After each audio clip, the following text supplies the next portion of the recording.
What is good, NIO family? It's Rey-Jay back with another video, and in this one, I'm going to be talking about the one and only NIO stock and what you should be looking out for the future. I'm also going to do some in-depth technical analysis and give you guys my price prediction for tomorrow based off the charts are showing and based off the data is suggesting. I'm also going to break down what's going on with the overall market and how this may affect NIO and why on earth I am anticipating some sideways action very soon. Before I break anything down, I'm going to mention a couple of things real quick. Firstly, I'm not a financial planner. Don't take any of this as financial advice whatsoever. And also, if you guys can, please smash the like button if you want to see more videos like this. It not only benefits me, it benefits the entire NIO community as a whole. And the last things, if you guys can, please check out the Webull link down below and in the description.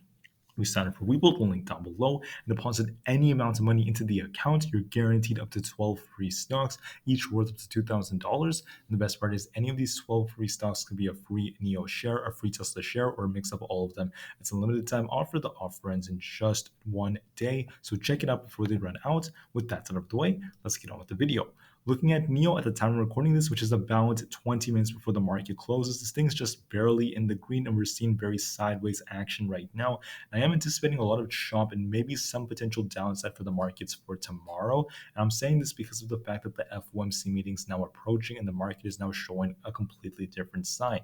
Now, even though the market is showing these signs, I don't necessarily think it's the end of the world, because once you look at SPY and how the market's performing, you're going to actually see why this could lead to a big reversal to the upside very soon. So anyways, let's actually talk about some big announcements. Firstly, NIO has earnings on November 8th. Apparently, some sources are saying November 10th, but most are saying November 8th.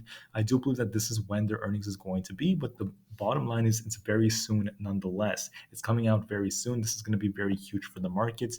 Another big announcement that is very important and worth noting is the FOMC meeting that is going to be between November 1st and the 2nd. And remember, November 2nd is going to be the biggest date because that's when Powell is going to be speaking. He's going to talk about the consumer sentiment, what's going on with the markets, and also the future policies coming up. So this is going to be the biggest date that's coming up for the near term. It's going to affect NIO and the markets. I'm going to show you exactly how in a couple of minutes. So looking at the CME group data, let me reload this page to make sure the data is up to date.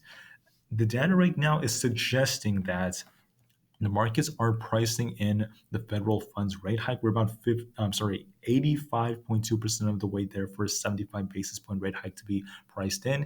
That's why I am anticipating the market to maybe drop a bit approaching the big meeting. Then after that, we might see a big reversal depending on what Powell ends up saying. And then just for more context, remember, tomorrow is going to be the first day of the FOMC meeting. There's going to be lots of Fed speakers speaking. It's not going to be as huge as Wednesday, however, because at 2 p.m. Eastern time, that's when Powell is going to make the huge announcements. That's when he's going to be speaking. And we know the market likes to move when he talks. For NIO, what is going on though? Looking at NIO compared to the SPY, you guys can see that NIO is actually lagging behind as of right now. So right now, a lot of these tech stocks are kind of like trailing behind.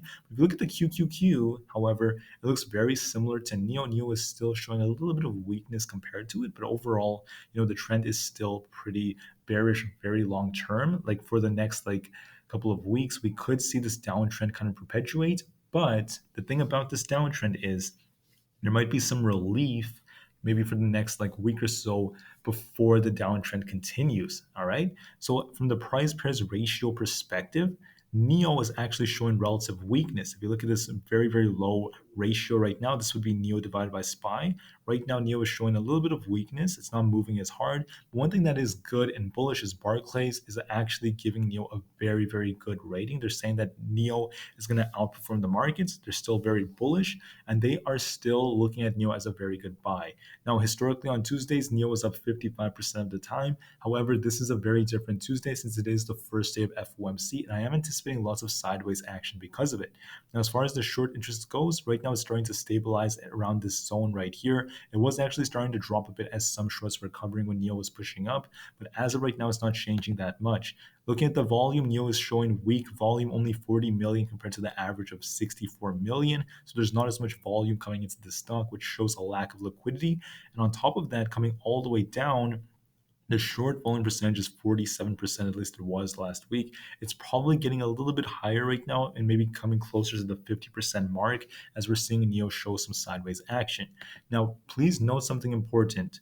Stock prices are not the same thing as how a company is performing. Now, typically in the markets, you could argue that, but not always. Because right now, NIO is showing very strong fundamentals. They're launching to Germany, Sweden, the Netherlands, and Denmark, and all these different countries. They're still very strong fundamentally. But for the short term, seeing the market and the economy is performing the way they are, with tensions kind of like perpetuating in China, not to mention some very, very big things going on with earnings very soon, and the Fed and inflation. I mean, all these things are having a big effect on the markets, and that in turn is translating itself into NIO. So that's why NIO is underperforming. That doesn't necessarily mean NIO is a bad company. I'm still very bullish long term. But for the short term, guys, it is still not just showing as much strength as I want to see. So I want to note something. November 2nd, see this vertical line right here. This is November 2nd. This is when the FOMC meeting is going to be starting, the big one, when Powell is going to be speaking. The market is likely going to react to that. Now, as we approach these big dates, the market tends to pick a direction, and right now it's starting to show some signs of slight bearish price action. However, we also have midterms on the 8th of November and also NIO's earnings. And the same thing for like Disney and AMC and other companies.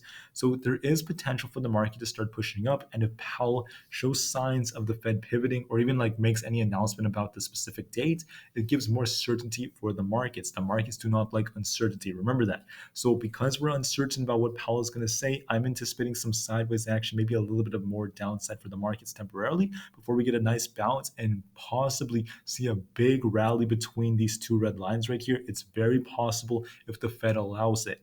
If the Fed allows the market to rally, we might see a big move to the upside after the FOMC meeting on November 2nd. Let me give you guys some more context about this before I talk more about NIO. Firstly, if you look at SPY, all right, let's look at this from a macro perspective. Remember what I was telling you guys. Zoom out of SPY. You will notice that we tend to actually form these patterns. We touch the upper trend line of this descending broadening wedge. We touch the upper trend line, the lower one, the midline area, the bottom one, the top one, the bottom, the midline, the bottom, the top. We came to the bottom. We actually broke above the midline area, and now we're showing signs of pushing and actually approaching the upper trend line to hit that 412 zone. Now, could we do that? Yes, but in order for us to reach 412, the Fed has to allow it based off their announcement, all right? The Fed has to essentially say the things that don't cause the market to end up crashing. So anyways, what else am I seeing on the QQQ real quick? This thing is starting to trade a little bit sideways, but we do have a lot of gaps to the upside. So right here, there's a gap at about this like 281 zone. There are also more gaps to the upside. We also have this 285 zone that's very critical if we could get a nice bounce. But for the short term, I'm anticipating a little bit of sideways action, some chop and a retest of maybe like 275 tomorrow, getting a small bounce, and then hopefully pushing up from there. This means that for NIO, let me pull up the NIO charts. NIO is not showing as much strength as I wanted. I mean, you could argue we're starting to try to respect an uptrend. However, going back, looking at NIO, so we made a new low here. We pushed up, trying to make like a temporary high. We pushed down and we kind of bounced off this 9.28 zone. This is a sign that NIO could be making those higher lows. However, for confirmation, NIO has to hold above 9.28. We're currently at the time of recording this in the 9.7s. We got to hold 9.28. Break below that, and that's going to be a very bearish signal. It's not going to be a good sign. I want to see NIO hold. On top of that, we have support right now at about like 9.64 to 9.6. Watch that very carefully. And what I think is going to happen tomorrow is just lots of boring sideways action. I think NIO is going to push, maybe come close to like 10, get a big rejection, come down to like 9.64, come all the way down to about 9.5, and just trade sideways. And near the end of the day, we might see the market sell off a bit. So NIO could come down a bit, maybe to like 9.4. So then going into FOMC, all right, for the big day, which is November 2nd, I think NIO is likely going to trade kind of sideways. But if the Fed allows the market to rally, if the whole market rallies from Apple to Meta to Amazon to SPY, QQQ, NASDAQ, Tesla, it will most likely help NIO rally if that's what we get. Then NIO can make a big move afterwards and break past 10, hit the 11s and 12s. It's very, very possible. But it's going to be very dependent on that meeting, and that's why it's going to be huge. So anyways, guys, tomorrow I'm anticipating sideways action between these ranges. That's going to be between 9.64 and about $10. We could actually come as low as 9.4, maybe retest 9.5, but I'm hoping we don't retest 9.28. We need to hold well above that. All right. It's going to be pivotal for NIO. That's essentially what I'm saying. Just another boring day. I know you guys don't like to hear that, but this is what my charts are showing. This is what I think is going to play out. So be ready, remain calm, cool, and collected. And I'll see you guys in the next one.